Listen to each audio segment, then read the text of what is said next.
All right, today we're going on a bit of a scientific quest. We're on the hunt for the perfect chemical reaction, a reaction that can solve a really common and sometimes, a pretty urgent problem. So let's say you're out camping or maybe the power's out. You just want a hot meal, but you don't want to mess with the fire. How do you do it? I mean, seriously, how? Well, it's a classic challenge, and believe it or not, the answer might be hiding in plain sight. Yep, you're looking at it. The solution isn't some fancy, high-tech gadget. Nope, it's just a mix of everyday things you can literally just grab at your local hardware store. The big question, though, is which combination is the right one? So, to figure that out, we're going to set ourselves a proper engineering challenge. Our mission, should we choose to accept it, is to build a simple, effective, and totally flame-free heater. And, any good challenge needs some rules, right? So here are our criteria. First, it's got to get hot enough to actually warm up a meal. It needs to work fast, we don't have all day. It's got to be affordable, and of course, safe to use. And maybe most importantly, it has to use stuff that's super easy to find. Basically, we're looking for the best all-around performer here. Okay, so let's meet the contenders in our little kitchen chemistry showdown. We've rounded up 4 different combinations, all using common stuff from your house or the hardware store, to see which one can really bring the heat. First up, we've got the classic science fair volcano, right? Baking soda and vinegar. Then we have steel wool soaked in vinegar. Our wildcard entry, straight from the hardware store, is root killer. That's basically copper sulfate mixed with some aluminum foil. And just for kicks, a simple mix of cabbage juice and vinegar. So, which one do you think is going to win?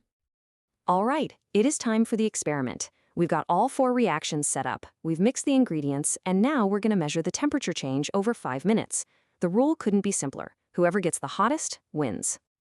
Okay, the timers are done, the data is in. Let's see which one of our contenders is the champion of heat. Whoa, okay, the results are... Honestly, they're fascinating. Just look at this chart. We have a very clear winner and a total surprise. Check it out. The root killer and aluminum reaction, it shot up by over 18 degrees Celsius. That's huge. But then look all the way over on the other side. The baking soda and vinegar mix, it actually got colder. It dropped by 4 degrees. What? So yeah, there's really no question about it. We have a definitive champion for our flameless heater challenge, the surprisingly powerful combo of root killer and aluminum foil. But that result brings up a massive question, right? We figured out what works, but now we've got to dig into the science to really understand why it works so well. And this is really the core of it all. I mean, think about it. How can mixing 2 things together sometimes create heat and other times make things colder? The answer comes down to 2 basic, fundamental types of chemical reactions. So first up, let's talk about our winner's secret weapon. It's what's called an exothermic reaction. The key is right there in the name, exo. Think exit. In this kind of reaction, energy actually exits the chemical system and gets released out into the surroundings, usually as heat. That's exactly why we saw that huge temperature spike. And what about the baking soda and vinegar? Well, that's the opposite. It's an endothermic reaction. This time think endo for enter. This reaction doesn't release energy. It actually pulls energy in from its surroundings. It's literally sucking the heat out of the environment. And that's precisely why the temperature dropped. And this really shows the difference perfectly.